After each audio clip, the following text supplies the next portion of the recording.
అందరికీ నమస్కారం. ఈ వార్త చిన్నదే అయినా కూడా ఈ వార్త వెనుక ఉన్నటువంటి నిజాన్ని గ్రహించాలి ప్రతి ఒక్కరూ కూడా.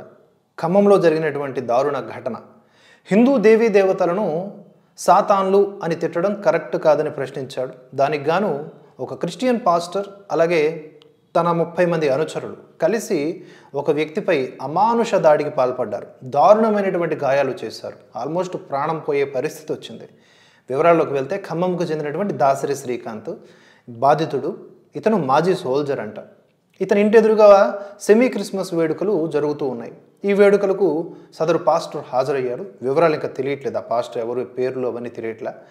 అయితే ఇతను హిందూ దేవతలను సాతాన్లు అంటూ పదే పదే తిట్టడం స్టార్ట్ చేశాడు.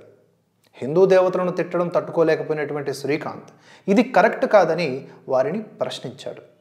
అంతేకాదు మరికొన్ని ప్రశ్నలు కూడా సంధించాడు. ఎందుకంటే తాను ఎస్సీ సామాజిక వర్గానికి చెందిన వాడినని, తనపైన దాడి చేసింది కూడా ఎస్సీ సామాజిక వర్గానికి చెందిన వారేనని చెబుతూ, మతం మారిన కుటుంబాల్లో చాలామంది కూడా ఎస్సీ స్కాలర్షిప్ పొందుతూనే ప్రభుత్వ ఉద్యోగాలు చేస్తూ ఉన్నారని, ఇది తప్పని, మతం మారారు కాబట్టి మీరు రిజర్వేషన్కు అనర్హులు అని మతం పేరుతో రిజర్వేషన్ను వాడుకోవడం కరెక్ట్ కాదని పేర్కొన్నాడు. దీంతో మమ్మల్నే ప్రశ్నిస్తావా అంటూ పాస్టర్ సహా 30 మంది ఒకేసారి ఈ శ్రీకాంత్పై మూకుమ్మడి దాడికి దిగారు. దీనికి సంబంధించినటువంటి వీడియో కూడా సోషల్ మీడియాలో వైరల్గా మారింది. ఆ తర్వాత శ్రీకాంత్ పోలీసులను ఆశ్రయించాడు. మతం మారాలంటూ తన కుటుంబాన్ని తీవ్ర ఒత్తిడికి గురి చేస్తూ ఉన్నారని, అలాగే మరో దారుణమైనటువంటి అంశాన్ని కూడా వెల్లడి చేశాడు. ఇప్పటికే తన భార్యకు కూడా ఈ మతం మత్తును ఎక్కించారని, ఆమె కూడా వాళ్లకే సపోర్టు చేస్తుందని వాపోయాడు. ఇది కరెక్ట్ కాదని ప్రశ్నించిన పాపానికి తనపై అమానుష దాడికి పాల్పడ్డారు అంటూ శ్రీకాంత్ పోలీసులకు ఫిర్యాదు చేశారు.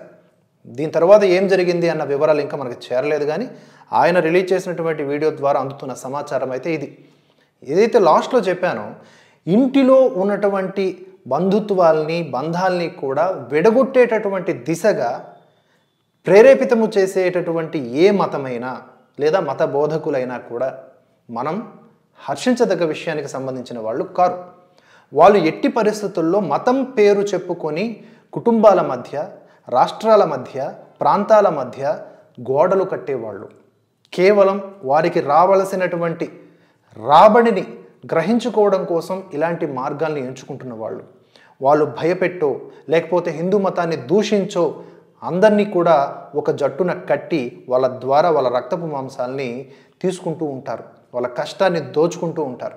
ఇటువంటి వారిని ప్రశ్నిస్తే ఇదిగో పాపం ఈ శ్రీకాంత్ మాదిరి కష్టాలు ఫేస్ చేయాల్సి ఉంటుంది.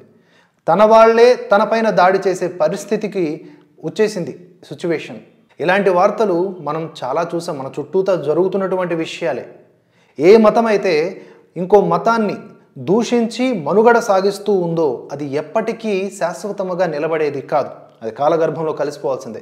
ఎప్పుడైతే మార్కెటింగ్ ఆగిపోతుందో ప్రోడక్ట్ అనేది ఎక్స్పైరీ డేట్ అయిపోతుంది, సేల్ అవ్వదు. కాదు ఆ దిశగా ఆలోచిస్తే కనుక సంస్కరణలు చేసుకుంటూ ప్రార్థనలు చేసుకోవచ్చు. అది ఏ మతానికి సంబంధించిన ప్రార్థన అయినా ఆ ప్రార్థనలో పరమాత్మను చేరుకునేడానికి ప్రశాంతత కోసం అంశాలు ఉండాలి. కానీ పక్క మతాలను పక్క వ్యక్తులను తిట్టడానికి అంశాలు ఉండకూడదు. ఆ దిశగా సోకాళ్ళు కొంతమంది మత బోధకులు ఆలోచిస్తారా అంటే అంత సీన్ లేదు. అలా ఆలోచిస్తే వాళ్ళు ప్రత్యేకించి వాళ్ళ వ్యవస్థని నిర్మించుకోలేరు. కాబట్టి ఇటువంటి వారి నుంచి జాగ్రత్త పడవలసిన బాధ్యత ఎవరికి ఉంది? మనకి ఉంది. మన చుట్టూ ఉన్న వాళ్ళని మనం అవేర్నెస్ చేయటంలో ఉంది. ఈ వీడియోపై మీ అభిప్రాయాలను ఖచ్చితంగా కామెంట్స్ రూపంలో తెలియజేయండి. Thanks for watching. జై హింద్, జై భారత్.